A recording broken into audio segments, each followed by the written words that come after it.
We have Karen Rosenberg now. So, welcome, Karen. Karen is a paleoanthropologist who's worked on human fossils and modern skeleton collections in wide regions, including Europe, Israel, China, Japan, South Africa, etc. Research focuses on origin of modern humans, evolution of humans in China, the evolution of modern human childbirth, and human infant helplessness. And she's professor of anthropology at the University of Delaware. And today she's going to be talking to us about the Neandertal pelvis, a view from the Middle Pleistocene. So Karen, whenever you're ready. Okay, thank you very much. Can you hear me? So if something goes wrong, let me know. Well, I'm delighted to be here, so thank you very, very much. As the title indicates, I'm going to be talking about the pelvis today. John mentioned earlier that the pelvis is much more poorly represented in the human fossil record than crania or teeth, but I'm here to give you a more upbeat and positive assessment. Jeremy De Silva, recently put together a little picture of the human fossil record for the pelvis, and it doesn't even include every single fossil. It was everything he could find. It does go back to the Miocene, but what's really hopeful and optimistic about it is that about a third of these fossil remains have been described or published in the last decade or so. So I think we're just in the beginning of a burgeoning time to be studying the pelvis. But as I'm sure a lot of you know, studies of the pelvis in Neanderthals go back to McCown and Keith, who said that who noticed when they looked at the Neanderthals that they found that the ramus of the pubis of the Taboon woman, like her pisiform, is altogether peculiar. It forms a flattened plate recalling features of the anthropoid pubis. So they immediately noticed features, and they used this word peculiar, I think not just because it was alliterative with pubis and pelvis, but they used it over and over again. And in fact, just to try to send some of you back to these old publications, McCown and Keith's work on the pubis contains some of the racier descriptions of pelvic anatomy that I think we have in paleoanthropology. So maybe that'll get you to go back and look at it. When T. Dale Stewart studied the pelvis from the Shanidar remains, he also saw that they have the same peculiar form of pubis as the ones from Palestine. So again, there was this focus on how strange and unusual these remains were.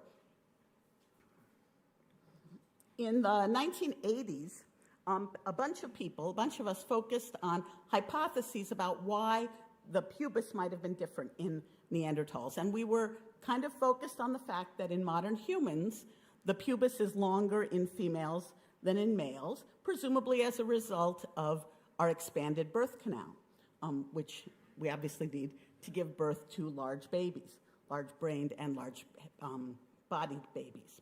And there were a couple of different hypotheses about why we thought Neanderthals might have had larger babies than modern humans, which would account for this elongated pubis. One hypothesis had to do with the idea that Neanderthals had a longer gestation length than modern humans. Another had to do with the idea that because of their body proportions, Neanderthals gave birth to relatively large babies. And finally,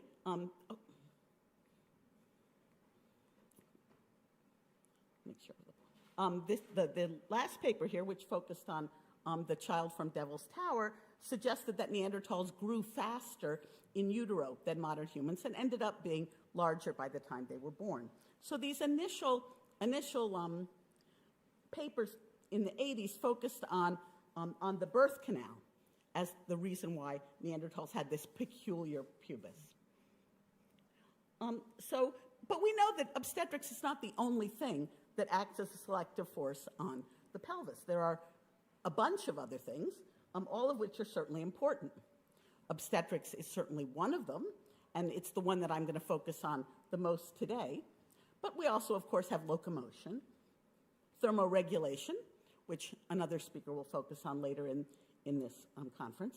And finally, one that's not nearly focused on enough, I think, which is visceral support.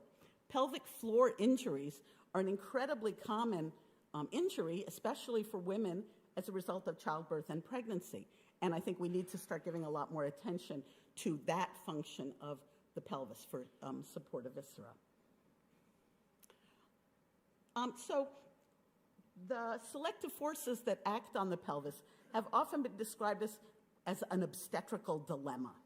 And way back in 1951, Krogman wrote this Scientific American paper where he said, "We have expanded our brain case tremendously, and there can be no doubt that many of the obstetrical problems of Mrs. H. sapiens are due to the combination of a narrower pelvis and a bigger head in the species. How long it will take to balance that ratio, we have no idea." So there was this quite early in the 50s, this idea that locomotion and obstetrics were conflicting selective constraints that had to be somehow balanced.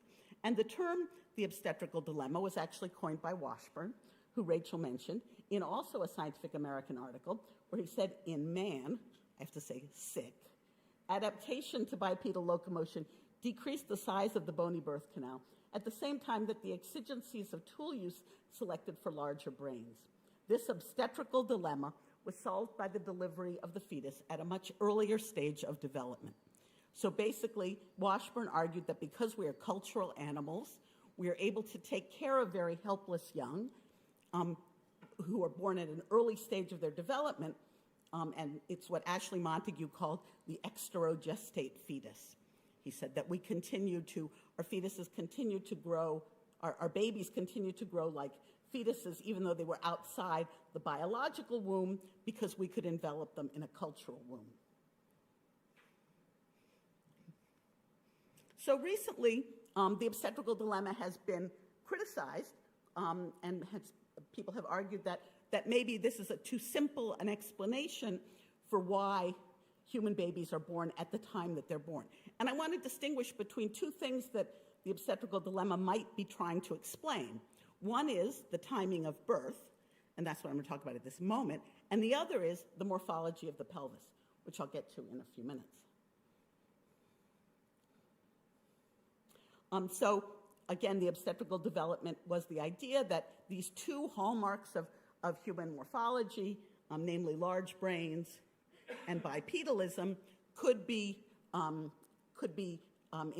conflict between them could be mitigated by giving birth to newborns who were fairly early in their development. And here's one of my helpless newborns at the time she was born, showing just how helpless they can be. And so this idea of the obstetrical dilemma has been criticized quite a bit recently, and a lot of claims have been made that the pelvis isn't necessarily a compromise between these two conflicting selective constraints. And so this paper, which was published just a week or two ago, says there is no obstetrical dilemma towards a braver medicine with fewer childbirth interventions.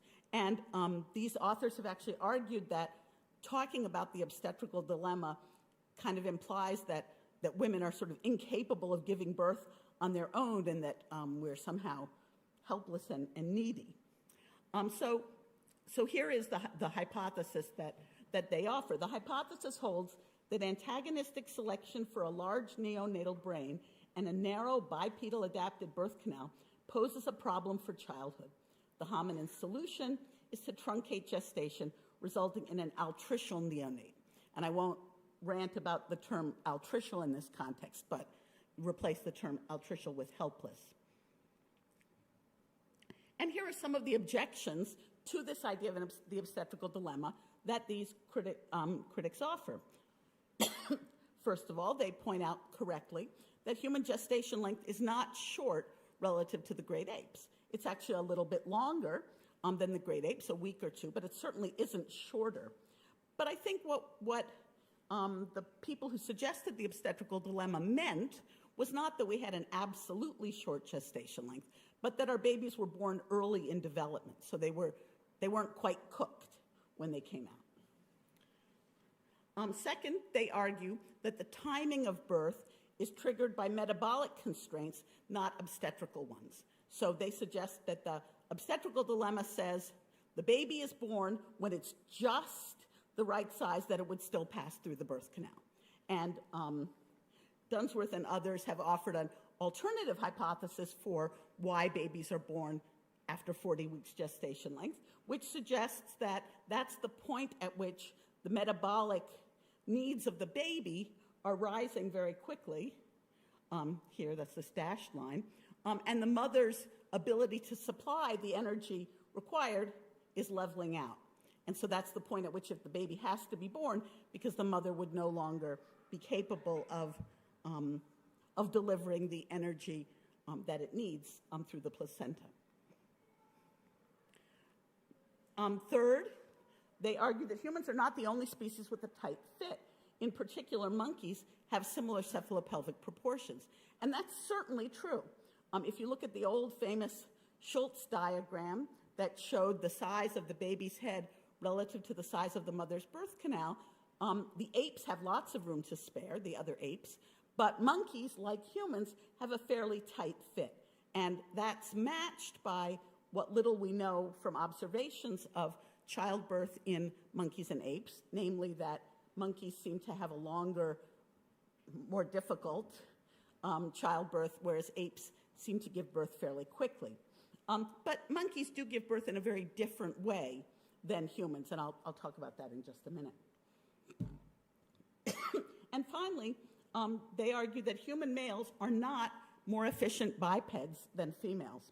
And this comes from some work by Anna Warrener, who in a study just of, I think, just Harvard undergraduates, argued that she couldn't measure a greater efficiency in males walking than in females. And I'll come back to that in just a few minutes. I think it's reasonable that the metabolic hypothesis explains the timing of birth, but it doesn't explain some of the other things that the obstetrical dilemma attempted to explain. Specifically, it doesn't explain sexual dimorphism in the pelvis. Sexual dimorphism in the pelvis, as I'm sure many of you know, is in the opposite direction to body size dimorphism in general. So in general, males are larger than females, but if we look at the pelvis, and here's a picture of a female and male pelvis from Tim White's book, we can see that females have a larger birth canal, a more spacious birth canal. So there we have sexual dimorphism that's actually going in the opposite direction from the rest of the body. And I think that requires explanation, and it's the obvious explanation that comes to mind, of course, is that in females, the pelvis is adapted to do something that the pelvis in males doesn't do, namely deliver babies. And I should add that Schultz noticed this across primate species. He noticed that the tighter the fit was between the infant's head and the mother's birth canal, the greater the amount of pelvic sexual dimorphism. So across species, you get more sexual dimorphism when there seems to be more constraint on the birth process. So locomotor efficiency may not be the only or even an important selective advantage of male pelvic morphology. So I'm assuming that there must be some advantages to male pelvic morphology compared to female pelvic morphology that would account for this reverse sexual dimorphism, right? And traditionally, people have suggested locomotor efficiency, but that was what Warrener failed to find. It may be that minimization of risks of injuries is an important selective force. We know that because of the geometry of the pelvis and the knee, that females have much higher rates of knee injuries than males. And we certainly know quite a bit about differences in pelvic floor injuries as well. So it may be that those give some advantage to male morphology, as long as they don't have to have babies. So I want to argue that the obstetrical dilemma and the metabolic argument for the timing of the end of pregnancy are not mutually incompatible. I think the metabolic argument might well explain why babies are born when they are born, but it seems to me that selection from obstetrics and locomotion and thermoregulation and visceral support can still all be acting together on the form of the pelvis in modern humans, and of course also in Neanderthals. So Dunsworth wrote again, this is the same quote that I had before, but I want to call your attention to the fact that she says, antagonistic selection for a large neonatal brain and a narrow bipedally adapted birth canal. Narrow? So hominids don't have a narrow birth canal. If you think back to this kind of iconic picture that Lovejoy published 30 years ago, he has the pelvis of a modern human female on the top and Lucy's pelvis on the bottom. And what should really strike you, what always strikes me when I see this picture, is that they're the same width. Although the modern human female is presumably of average modern height, and we know that Lucy was much smaller. So she had a relatively wide pelvis and a relatively wide birth canal. So this idea that in humans there's selection for a narrow pelvis, I think is really incorrect. Now, why did she have a wide pelvis? It wasn't because of the same kind of obstetric constraints that we have today, because she was under very different obstetric constraints. So what I usually tell my students is that this pelvic morphology evolved for locomotor reasons, right? It was in order for her it made her bipedal, but it had obstetric consequences that she could no longer give birth like other apes. She had to give birth with a new mechanism, something quite different. So let me just step back a little bit and talk a bit about having a broad pelvis. So this is some data that Rachel and Milford and I put together, and it includes the red dots, which now seem very small to me, are population means, sex-specific population means from skeletal samples. And the blue dots are fossils. And there are not very many fossils for whom we have data for both stature and either biiliac pelvic breadth or even more the actual dimensions of the inlet. But you can see that, and again, remember that the reds are population means, not individuals. But you can see that for biiliac breadth, having a broad pelvis is something that is true of all of the fossils, a broad pelvis relative to stature. It certainly isn't something that evolved as an accommodation to having a large brain. If you look at the actual dimensions of the birth canal, the anteroposterior diameter of the inlet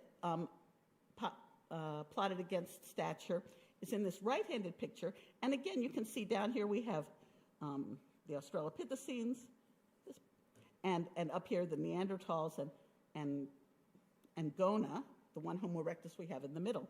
Again, quite high in their in that dimension. And then finally, the circumference of the inlet and the transverse diameter of the inlet against stature show basically the same pattern, even more exaggerated for the transverse diameter of the inlet. So having a broad pelvis in terms of the biiliac breadth or in terms of the actual dimensions of the birth canal is something that's very ancient to humans and our ancestors. So as I said, that the broad pelvis probably evolved as a locomotor adaptation, but it had obstetrical consequences. So this is a picture that Bob Teague and Owen Lovejoy put together 30 or 40 years ago, showing the way that the baby's head passes through the birth canal in chimpanzees on the left, modern humans on the right, and AL288 Lucy in the middle. And you can see basically what you're getting is if you were a midwife with X-ray vision and you were looking into the birth canal, you would see the baby's head. Now, in chimpanzees, there's lots of room to spare, as you can see in this picture, and the baby's head can go through in any number of ways. It's not nearly as systematic in the way it goes through as in modern humans. At the time that Teague and Lovejoy did this, we always thought that the baby's head came out in what obstetricians call an occiput posterior orientation, but recent work by some Japanese primatologists observing birth on chimpanzees in a lab shows that it sometimes comes in the same orientation as modern humans. But in any case, there's quite a bit of variability and plenty of room to spare.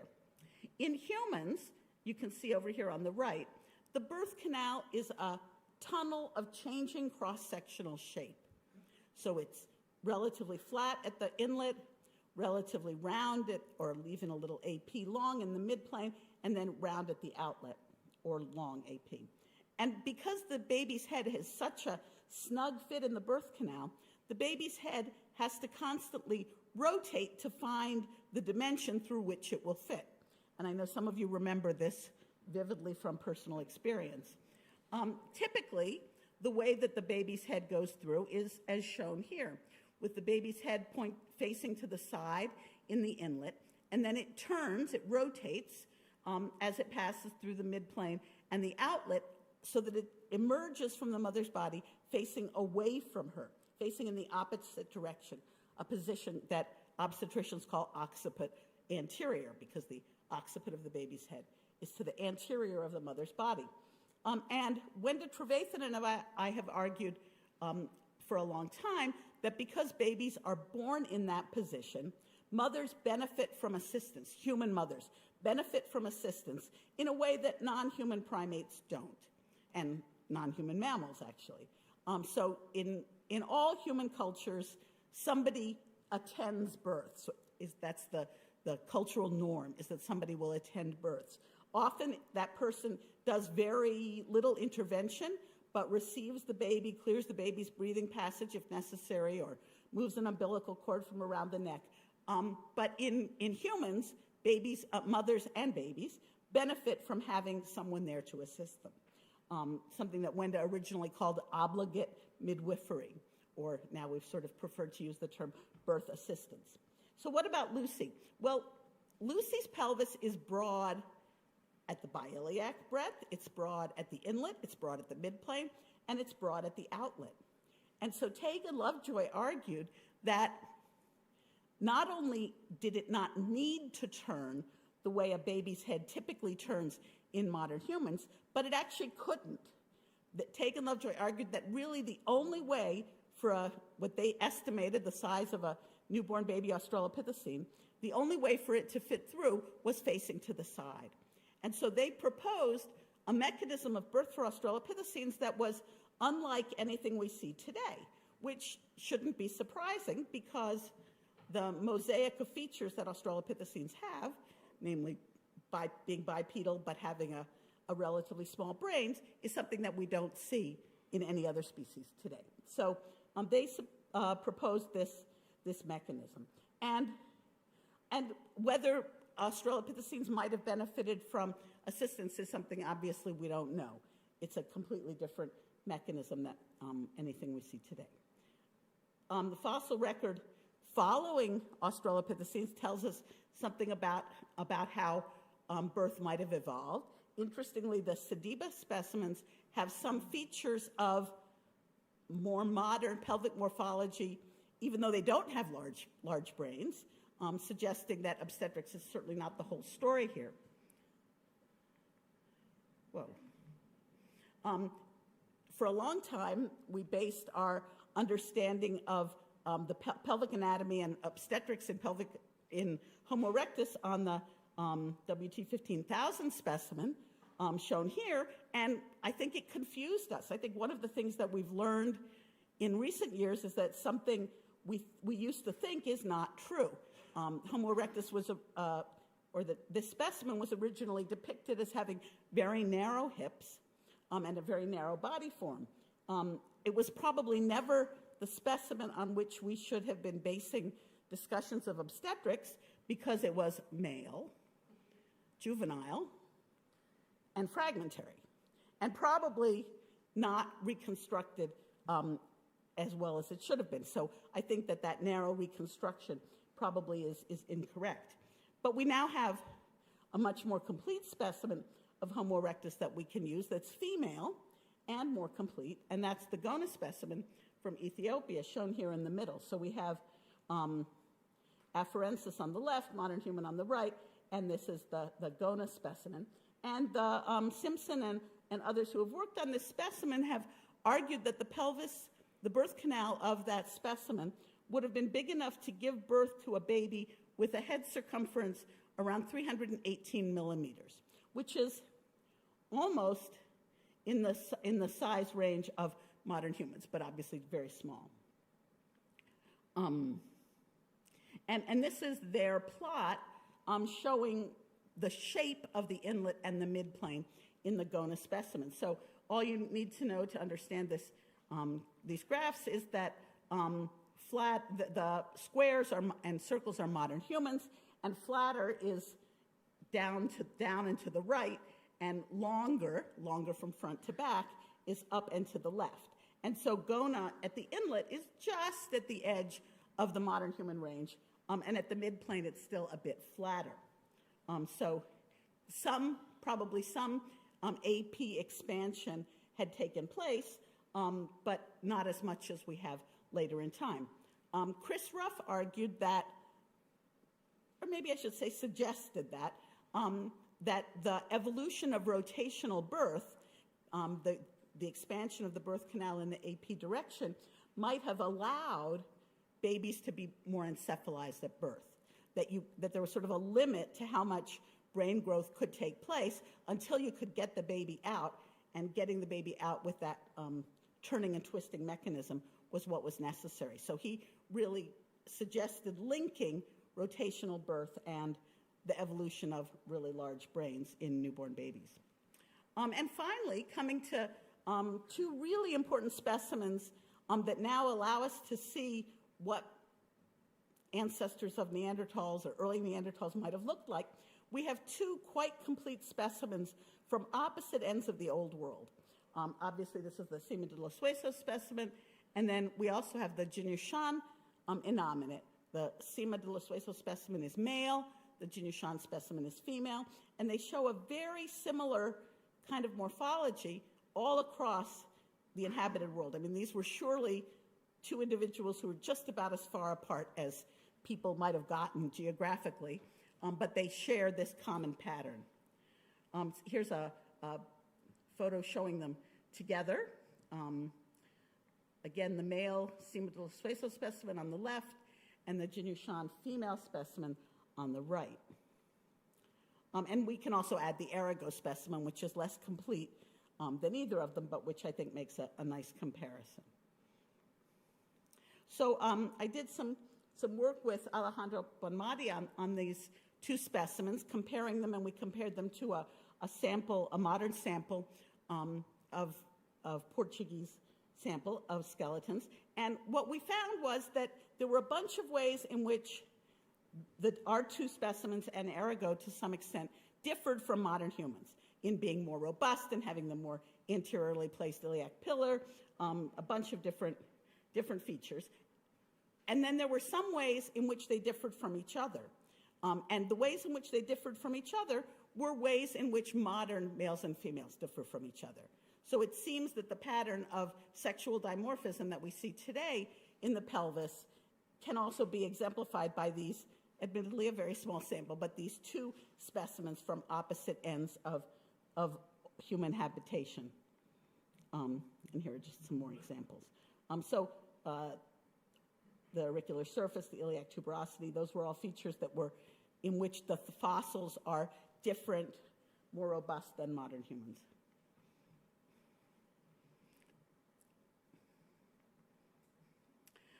So finally to Neanderthals. So this is the Kabara specimen from Israel, which was the first complete pelvic inlet discovered of a Neanderthal. I think it was found in 1983, which was just about the same time that the Jinniushan specimen was discovered. And Yolrak and Baruch Ahrensberg immediately noticed some interesting features. They said, well, you remember I said in the 80s people were focused on the elongated pubis as an indication of an enlarged birth canal. And what Rack and Ahrensberg showed was that this specimen, which again is male, had a relatively long pubis compared to modern humans, but it didn't have a relatively large birth canal. So I want to distinguish here between the size of the birth canal and the shape of the birth canal. Kibara doesn't have a birth canal, right? It's a male specimen, but it has a pelvic aperture. And the pelvic aperture is shaped like a modern human, but the elongated pubis, which you can see in this picture, here's the Kibara specimen, is the one right here, and this is the modern human. The elongated pubis doesn't seem to be giving it a larger pelvic aperture. And Rack and Ahrensberg argued that it changed the basically the orientation and position of the pelvis within the body, that it was tilted more, and that is reflected now in some modern reconstructions of Neanderthals, Neanderthal on the left and modern human on the right, that the elongated pubis seems to be changing the position of the birth canal or the pelvic aperture relative to the pelvis, but not necessarily its size. The other Neanderthal specimen that preserves a pelvis that's quite complete is the Tabun specimen, also from Israel, that has been reconstructed a couple of times recently. It's in really fragmentary shape, and it was reconstructed virtually here by Marcia Ponce de Leon and Christoph Zollikofer, and also it was done separately by Weaver. It seems based on the Tabun specimen, that giving birth to a baby of the size that we would estimate a Neanderthal skull to have been at birth would be rotational, like modern humans. And here's a little bit of the data behind that. So I'm going to be looking at some pelvic indices at the inlet, at the midplane, and at the outlet. So basically, here you see the inlet, the AP dimension, and the transverse dimension. And this is just a diagram that shows where these pelvic planes lie inside of the pelvic aperture. So on the left, you're looking at, on the top, a pelvis from the side with the inlet, the midplane, and the outlet. And here, looking at the pelvis from the front with the inlet, the midplane, and the outlet. And this is what typically happens, as I mentioned earlier, as the baby's head passes through the birth canal. It starts oriented to the side, and then emerges. So this is the cute little back of the baby's head emerging to the front of the mother's body. And as I said before, because of that fact, for humans, assistance during birth is helpful. And of course, by helpful, I mean it improves the outcome of the labor process. So this table shows, which I did with Marcia and Christoph, shows the birth canal shape in modern humans and in fossils. And we're only looking here at females. And you can see in the modern humans, we have two samples, European and African, and in both of them, the pelvis is flat. So low numbers are flat, high numbers are long from front to back. The pelvis is flat at the inlet, long at the midplane, and approximately round at the outlet. And if you look at the Australopithecines, you can see Lucy's the one that's most complete. They're flat at all pelvic planes, as far as we know. So they're what obstetricians would call today platypeloid, flat from front to back. If you look at the Gona specimen, as I said, there's been some expansion in the midplane. So here the midplane looks approximately round, right? 100 would be round. And if you look at the Jinniushan and Tabun specimens, they have the same breadth at the inlet, but they seem to have quite a lot of expansion at the midplane and at the outlet. And I'll just say that I trust the outlet estimates here the least, because all kinds of reconstruction is involved in the measurement of the outlet, and I think there's a lot of room for error. But we conclude from this that because they have a birth canal of changing cross-sectional shape, like a modern human, that they probably would have benefited from, well, that they would have given birth with the same rotational mechanism as modern humans, and that they probably would have benefited from assistance in the same way as modern humans. So this is this famous old reconstruction of a drawing of Neanderthals by J. Maternus.